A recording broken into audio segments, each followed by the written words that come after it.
for leading us in the Pledge of Allegiance. I want to thank Bruce for that amazing national anthem. It's okay to clap.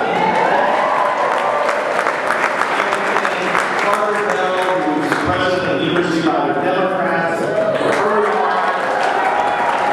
That wall set the world on fire by speaking about American equality. Our special ASL interpreter, Joan Locke. And of course, I want to thank my dear friend, who's about to win his 5th term as a congressman of the 2nd District of Iowa, Dave Lowe's.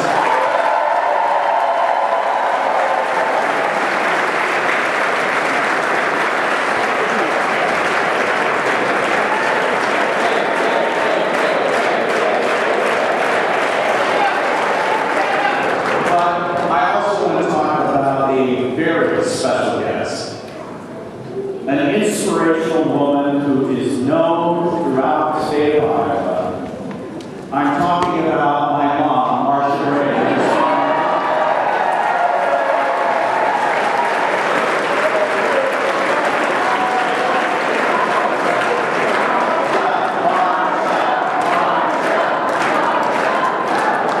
And I also want to introduce another very special Iowa woman who once scored 79 points in a high school basketball game. My sister Brenda is in the house.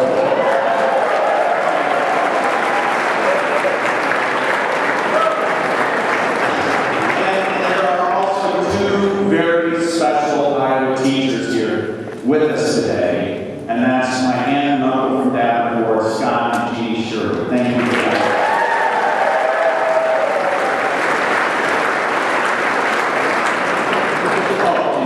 Another very special guest who's joining us today.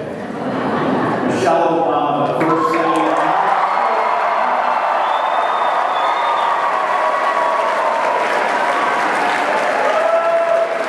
So, let's get this rally started. You know, I had the opportunity to live and study and work here in Iowa City for 3 years. And a lot of you who had an opportunity to go to college know that my 3 years in Iowa City were the best of times and the worst of times. They were the best of times because I met some extraordinary people here who changed my life. And it was the worst of times because in my first year here in law school, I lost my father and his father and his stepmother in 3 months. But I have one indelible memory of the week we buried my father. And we were at the cemetery near Ewart, Iowa, small little country cemetery. And a van pulled up, and someone got out and delivered some flowers from my law school classmates, whom I had just met in August of that previous year. And it was an overwhelming moment in my life because it combined the best of times and the worst of times. And that's what Iowa values are all about, is people who are there for you when you need them to help you get through the tough times and pick yourself up. And that's what happened here in Iowa City. So I am here today because I learned that education is one of the most important things we can offer to Iowans. I learned that lesson because it was important in my family, and the First Lady of the United States is a passionate supporter of educational opportunities for all, and you're going to hear that from her when you get to hear her speak. But I learned that lesson growing up in Brooklyn, Iowa. My mom grew up in the Depression, and she got an opportunity to go to Iowa State Teachers College and graduated in 1948 with a 2-year teaching degree and started teaching. And that's when she met my dad, who had served in World War II on the Iwo Jima, came home and was managing a grain elevator. They started a family. And my dad had a serious injury when he fell at the grain elevator and was laid up for a long time and had to change his job. My mom decided to go back to school and get her a 4-year teaching degree so she could go back into the classroom. And she drove over 20,000 miles to get it. She started back at Iowa State Teachers College because they changed the name to State College of Iowa. And it was in one of the first graduating classes when it was called the University of Northern Iowa. She retired over 20 years ago, but she's still teaching, and I'm so proud of her because she taught me that every child matters and the education of every child.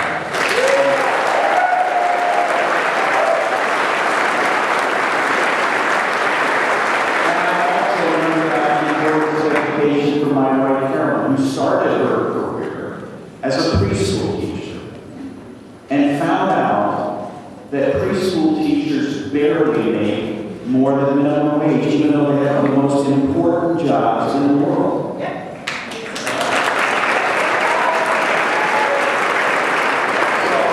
when she came to law school, she enrolled at the University of Iowa and got a computer science degree. But then, as she got older, she ended up running for and serving on the Waterloo School Board. And because of that experience, decided she could make a bigger impact in the classroom. Got her teaching degree and a master's in curriculum instruction and is teaching today at West High School in Waterloo. And when we had our third debate, didn't you have to see that? Sitting there and was stunned because I didn't think she was going to be there after teaching all day. She drove 4 hours to Sioux City, was there for the debate, drove 4 hours back that same night, and was in her classroom at 7:30 the next morning. That's dedication.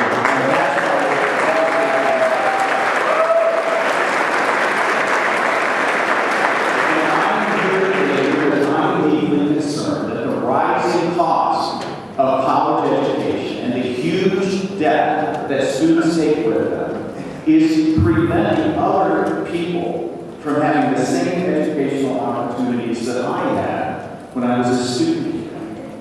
You know, I worked 10 jobs from the day I graduated high school to the day I graduated from law school. And I worked to get a college degree all year round, and the same thing with my law school. And students here at the University of Iowa are doing the same thing. But back when I was in college, you could work part-time, you could work full-time in the summer, you could get Pell Grants, you could get student loans, and when you graduated, you weren't crushed under the weight of student debt the way so many students are now. Here at the University of Iowa, 4,200 students get Pell Grants, and 10,000 get federally insured student loans.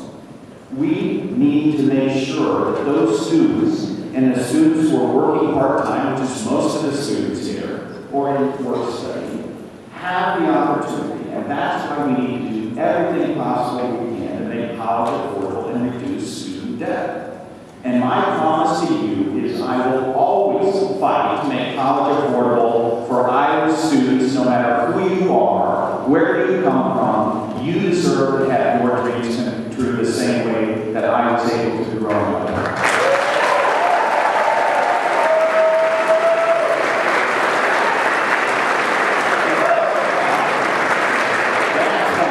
Dave Lopes and I got elected to Congress. One of the first things we did was expand Pell Grants. We cut interest rates on federally insured student loans in half. And I introduced legislation to preserve tax credits and tax deductions for college tuition and expenses. And I happen to think that if you get out of college with a massive amount of student loan debt and you get an opportunity to refinance at a better rate, you should be able to do that. And that's why I want to put your needs ahead of the needs of Wall Street bankers.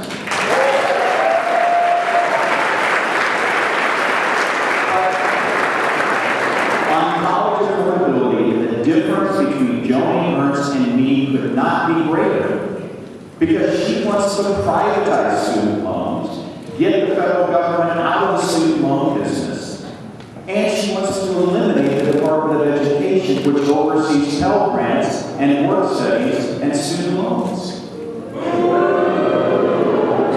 So, sound bites have consequences. And they have consequences for Iowa college students. 230,000 currently receive federally insured student loans. What's going to happen to them? They're going to see their interest rates skyrocket in the private market as high as 12 or 16 or 18%. So what does that mean to a college student who's got $35,000 worth of student loan debt when they leave? It means they'll be paying an additional $20,000 just in additional interest at those higher loan rates, and I think that's wrong.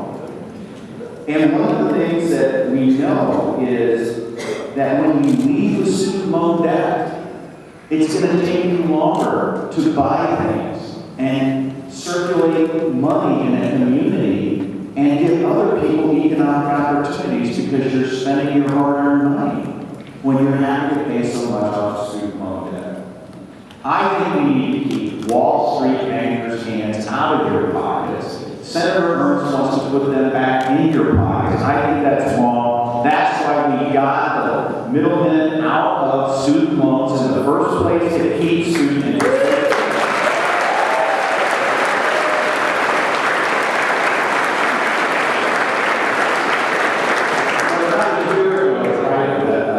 Senator Ernst said something that was very revealing about her philosophy toward protecting minors. She admitted that her policies, and these are her words, are going to be very painful, and we know it.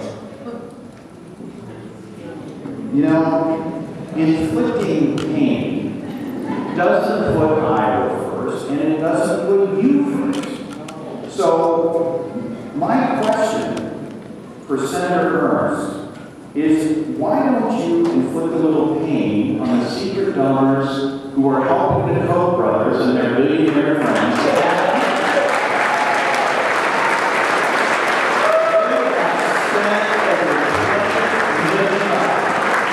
attacking me, and they don't need a senator, you do.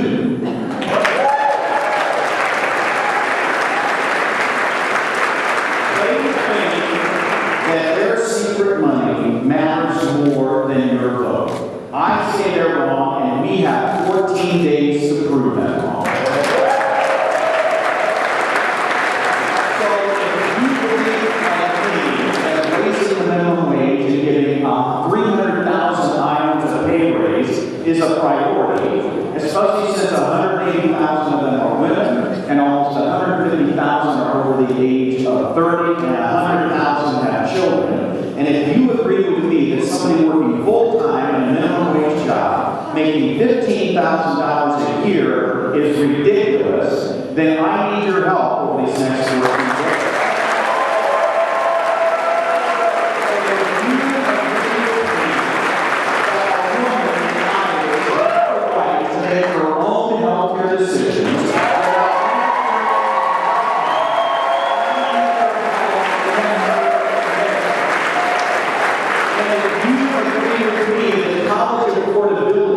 Should be about helping students, not putting $25,000 more of debt on their backs. I need your help.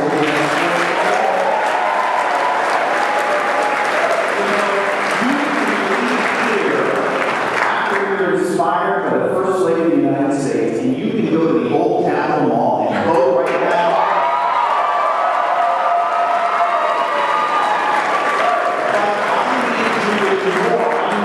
Keep making phone calls. I need you to keep knocking on doors.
one is one I will never forget. You probably remember. It was the night before the election in 2012, November 5th. And I was standing there on the stage, and I saw this plan on us. I saw the other Bruce Braley, grab that hand of the First Lady of the United States and skip down the stage with her. What a minute. The other thing was one I got to share with my mom, proud graduate of the University of Northern Iowa, when the First Lady of the United States gave the commencement address at UNI.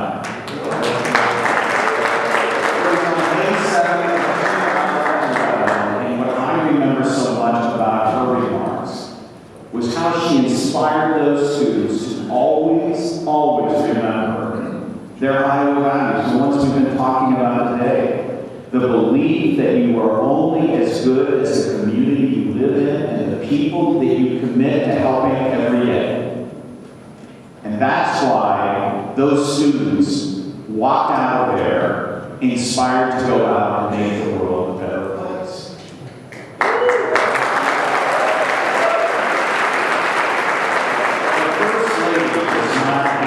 This event, but I will never forget it either. It was at Hawkeye Downs in Cedar Rapids. There was a candidate forum for the 2008 Iowa caucuses. It was August 18th of 2007, and I was there and had a note inviting me to meet with a young senator from Illinois who was there to speak to the crowd.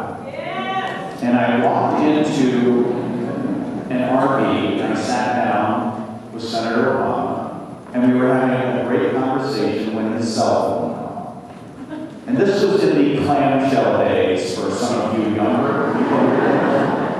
And he looked at his phone and he said, "I'm sorry, Bruce, I really need to take this call." And I said, "You go right ahead."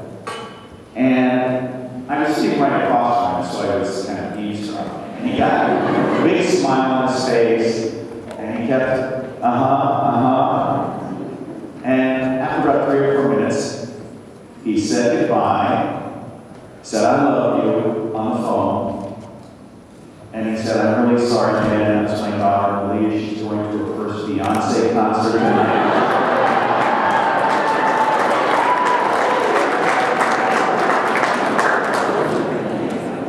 And my daughter, Lisa, saw Destiny's Child at McElroy Auditorium in Waterloo when she was in 8th grade, and the band was just taking off. And I looked at him, and I pulled out my cell phone and opened it up, and I showed him that when I first ran for Congress, I wanted to remind myself what my most important job was. And so on the home screen of my cell phone, I put the words, "Be a good dad." And I said to him, "Senator, I don't ever want you to apologize to anyone for taking the time to talk to one of your children." And I hope you follow it.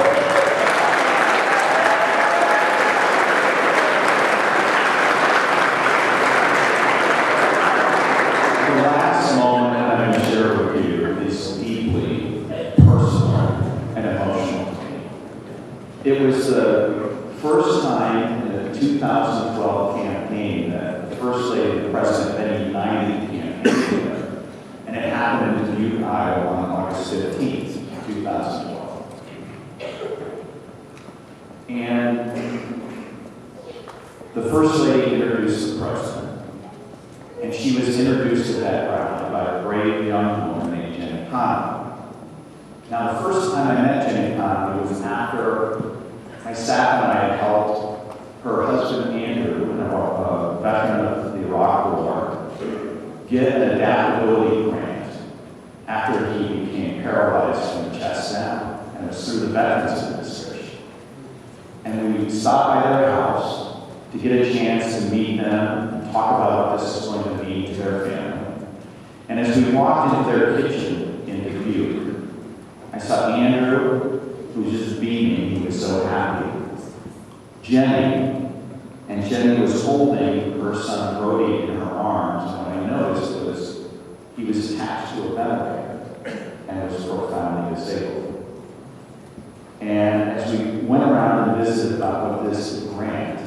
was going to mean to this brave young family, I asked Jenny if she would mind sharing what that meant to her. And she broke into tears. And I felt really bad. And then she went on to say how this grant that you helped pay for with your tax dollars was going to give them the opportunity to know that Brody, their son, was going to be taken care of no matter what happened. And so Andrew was all about paying it forward. And I introduced a bill in his name, the Andrew County Veterans Housing Act, because this program that he benefited from was expiring. And the bill I introduced extended it for 10 more years. And he came out and testified, and Jenny and Brody came with him. And by the time he finished telling his story, you could have heard a pin drop in the Veterans Affairs hearing. Because of my relationship with Republicans on that committee who were in the majority at that time, the Andrew County Veterans Housing Act went to the floor with a package of veterans bills, passed in the House, passed in the Senate, and President Obama signed it into law shortly before Jenny introduced Michelle Obama, and about a year to the day after Andrew County died. Now, to me, that story is what public service should be all about. Helping people.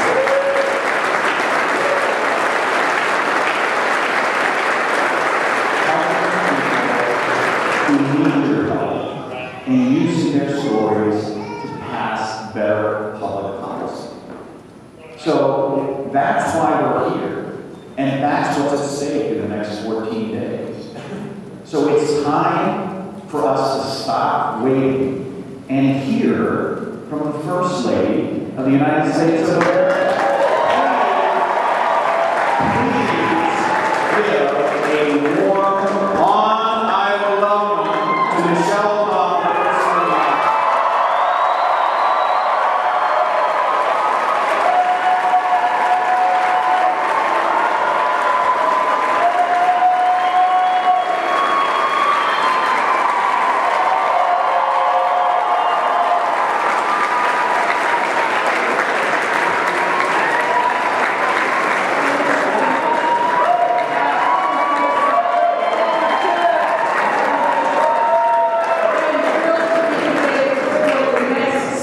From Iowa, our friend Bruce Braley. Let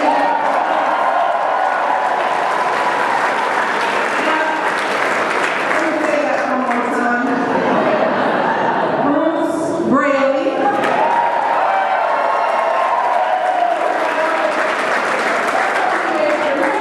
Last time I was here. You got it right. I got it wrong.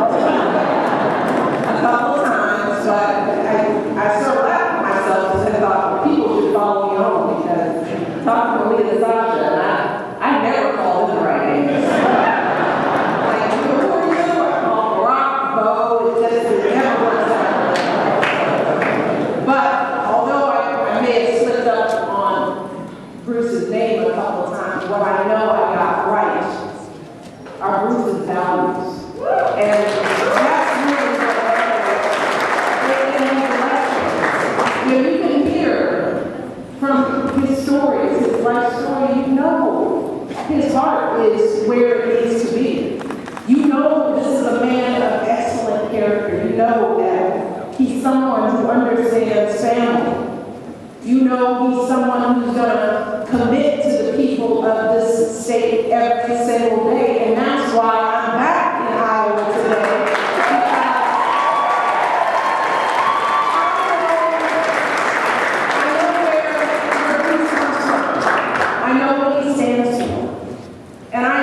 Politicians come and go, candidates come and go. And what matters is who they are as people. I know that Bruce is going to fight for your families every single day in the Senate. As he told me, Bruce grew up a lot like I did. Working class family. His mom was a teacher. His father was a Marine Corps vet. And like a lot of you here today, he said Bruce had to work his way to college, like many of us. Waited tables, worked in rain elevators, built bridges with the county roads department. So So make no mistake about it, Bruce understands what families here in Iowa are going through because he's lived it. That's why he fought so hard to raise the minimum wage, because he understands that folks who work 40 or 50 hours a week shouldn't have to live in poverty in the wealthiest nation on the planet.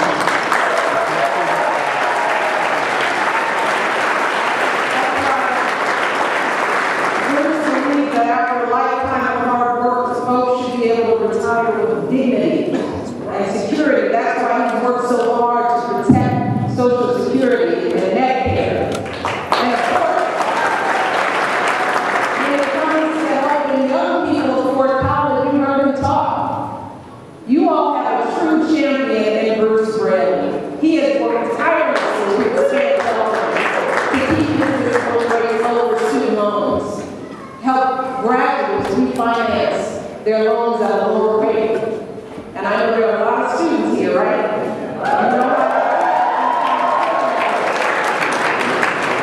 Finally, when it comes to women's health, Bruce fought hard to make sure that insurance companies cover the costs of things like birth control. And he believes that politicians should be funded to private health decisions made by women and their doctors. We can handle that.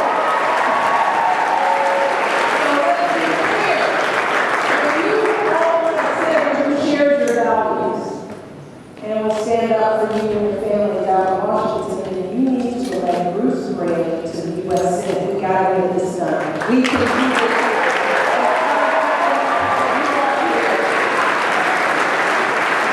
I also want to take a moment to acknowledge Dave Lotzak as well. He's been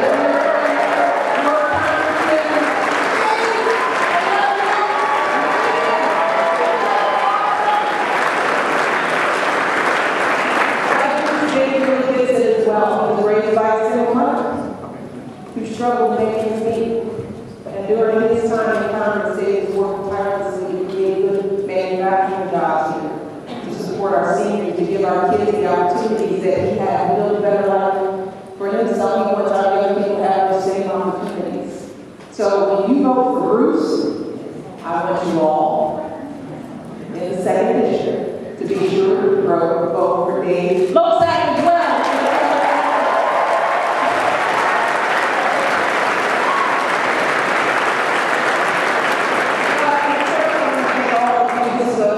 Great turnout. You guys are going to do this for Bruce. I'm excited to have it because I love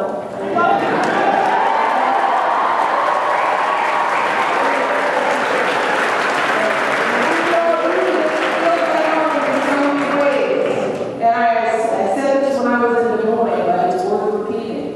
I will never forget how you all embraced me and my family when we first came to campaign in 2007. I'll never forget how you invited us in your homes and on your campuses, marched with us in the Hartman State Pride, and Jefferson Jackson Theater. But most of all, I'll never forget how you showed us what politics is like at its very best.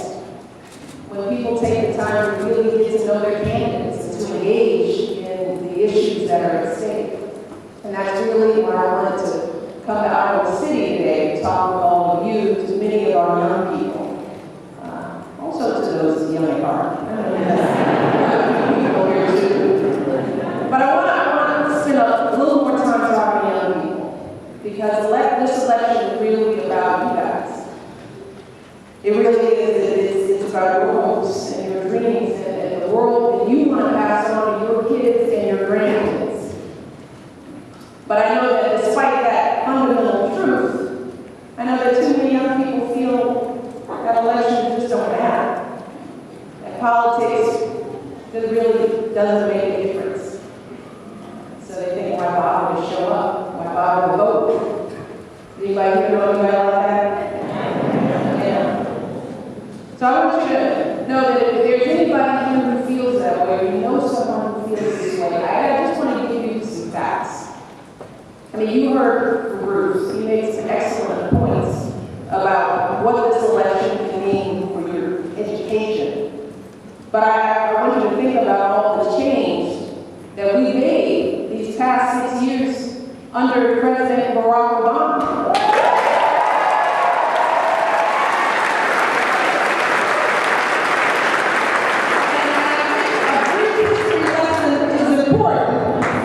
Because so many of you might be too young to really remember what things were like back in 2008. Yeah, some of you guys were babies back then. But in 2008, when Barack first took office, our economy was literally on the brink of collapse. Right. Wall Street banks were folding. Now, businesses were losing 800,000 jobs every single month. Every month. Folks on TV and in the papers were worried about whether we were headed for another Great Depression. And this wasn't a talk, this was a real possibility. Things were a mess. And this is what was handed to Barack when he set foot in the Oval Office, his first day as President of the United States. And that's just what was going on in the economy. Now I want you to think about how things look today.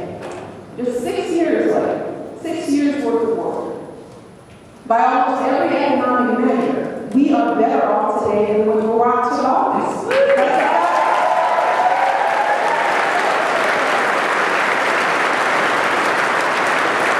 Our businesses have created more than 10 million new jobs since 2010. This is the longest uninterrupted run of private sector job growth in our nation's history.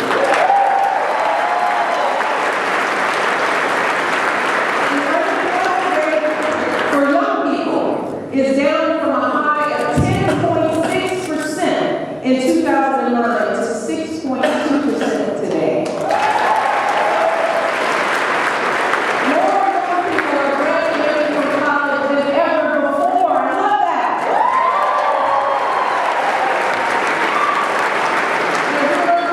We expanded financial aid, and for millions of students will be capping federal student loan payments at no more than 10% of your income.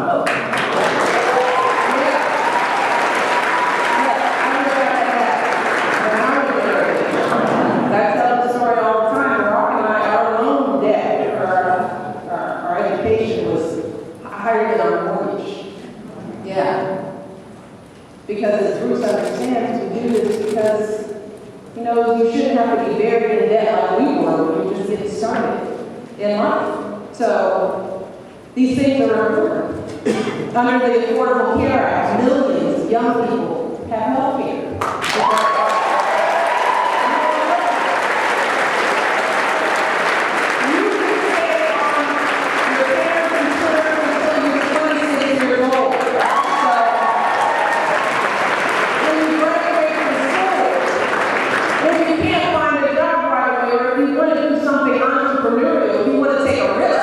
You won't be left out in the cold just praying that you don't get sick or hurt.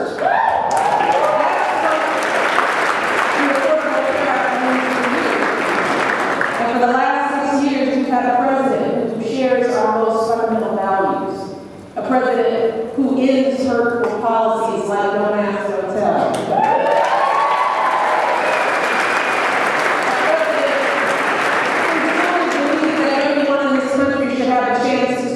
No matter what they look like, or how much money they have, or who they love.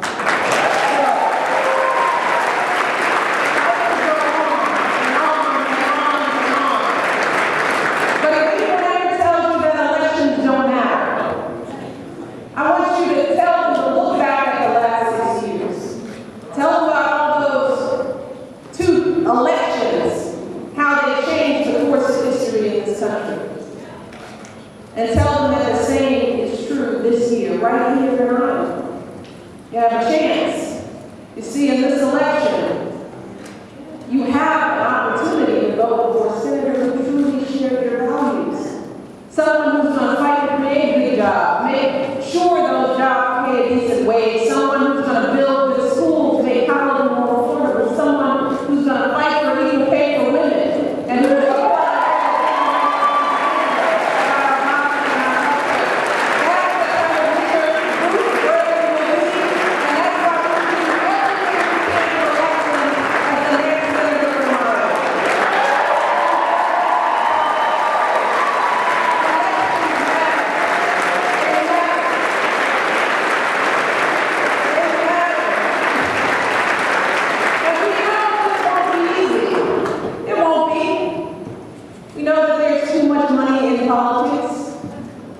We know that special interests have way too much influence. But here's what I want my young people to understand too. They had all that money and influence back in 2008 and 2012, and we still won those elections.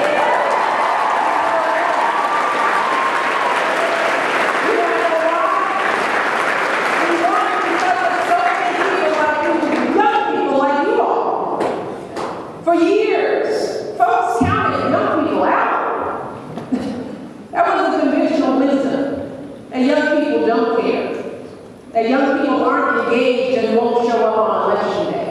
But boy, did y'all prove them wrong.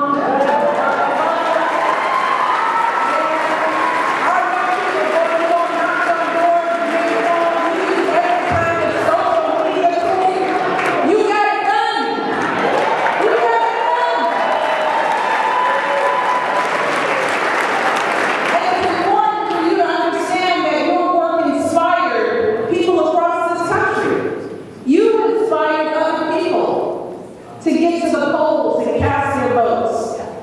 And what happened in 2008 and 2012 reminded us of the simple truth that at the end of the day, the folks running those special interest groups, the folks who poured millions of dollars into those elections, they each have just one vote. And so each of us. And those are the votes that decide elections in the United States of America. That's why Barack Obama is president right now.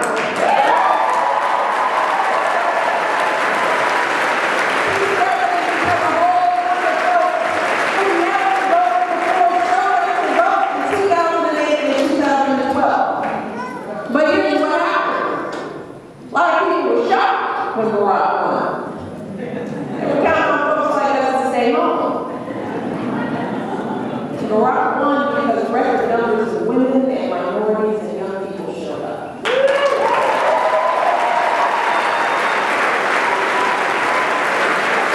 happened in these midterm races is that too many of our people just tuned out. And that's what folks on the other side are counting on this year. Because as I remind people, when we stay home, they win. So they're assuming that we won't care.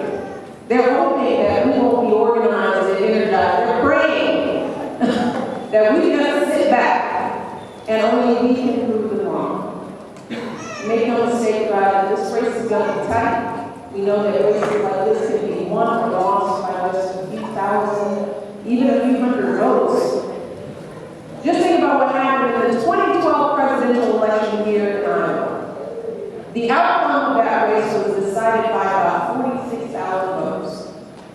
And while that might sound like a lot, you break it down, that's just about 27 votes per precinct. Now, I want young people to really hear that number. That's just 27 votes. That's why voting matters. 27 votes. So if we really get to work, just here in this room, think about how many precincts all of us could swing for Bruce Braley. Just think about it.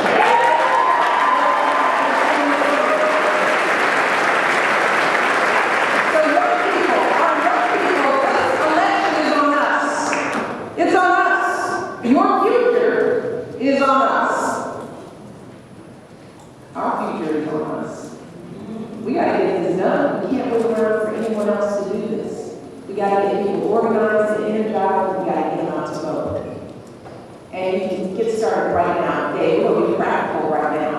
You can start by voting early. More Iowans are voting earlier every year because it's the easiest way to make your voice heard.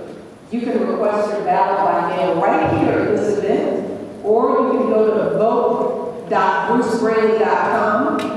Young people, get your things out. Got those things.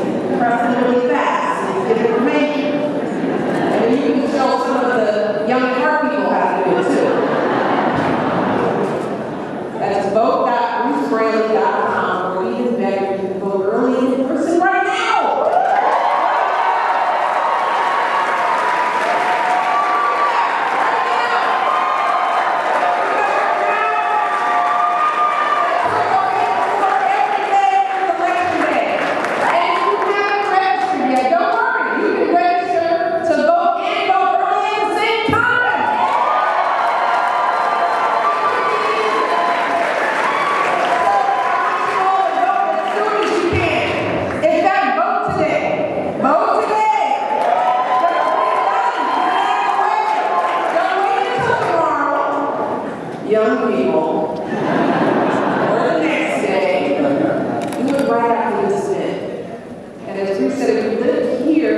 Johnson County, you can go right over to the old Capitol Mall, 201 South Front.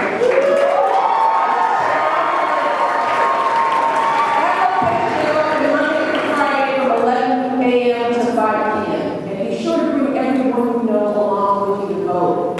Bring your roommate.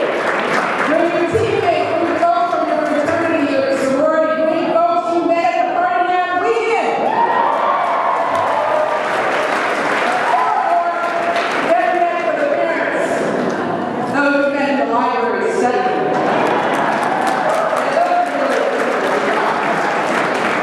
And be sure to sign up to volunteer, as Bruce said, because if everyone here today signs up to knock on doors or make calls for 3 hours,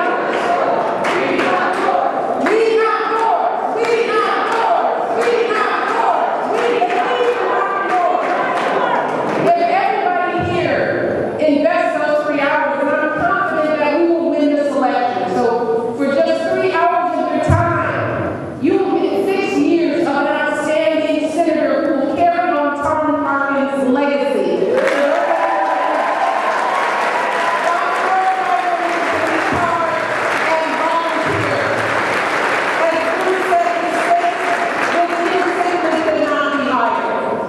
Because if we don't get folks out to vote, if we don't elect leaders like Bruce Braley to the Senate, then we know exactly what will happen.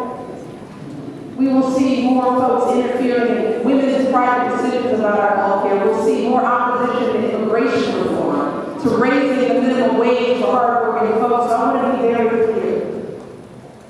And if you think people should get a decent paycheck for their work, a paycheck they can raise their families on, if you don't want women's bosses making decisions about their birth control, if you think women should be able to pay for equal work, if you think every young person in this country should have a chance to go to college and build a good life for themselves, then you need to step up.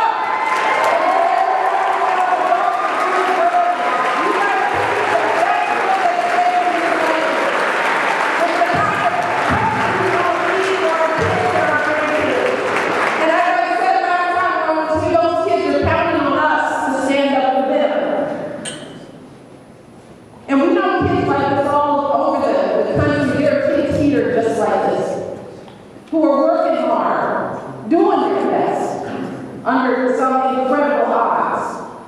There's a young woman who is one of our mentees. We have a wonderful mentorship program at the White House for young girls. And Rashima Nelson is one of those mentees. Rashima's father was murdered when she was a baby. And for years, her family was homeless. There were days when she didn't even have clean clothes to wear to school. And this kid, she's beautiful and vibrant and bubbly. Rashima, despite all that she was going through, she still showed up every morning to school. She threw herself into every class, often waking up in the middle of the night to do her homework because that's the only time it was quiet in the homeless shelter where she lived. And by senior year, Rashima had earned herself a 4.0 GPA, and she graduated as the valedictorian of her class for a full scholarship to Georgetown University. That's where Rashima is right now. She is a Georgetown student. I'm so proud of her. And as I travel across this country, I meet so many kids like Rashima. Kids who wake up early and take the long route to school to avoid the gangs. Kids who juggle after-school jobs to support their families and stay late to get their homework done. Kids who don't speak a word of English but who are fighting every day to realize their dream of a better life. These kids have every reason to give up, but they are so hungry to succeed and so desperate to lift themselves up. And that's why we're here today. Because those kids never give up, and neither will we. We will never give up on our kids, ever. Education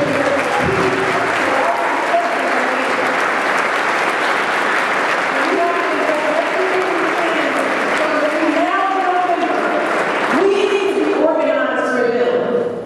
We need to be inspired for them. We need to pour everything we have into this election so that they can opportunities they need to build the future they deserve. And if we all do that, if we all keep stepping up and bringing others along with us, then I know that we can keep on making that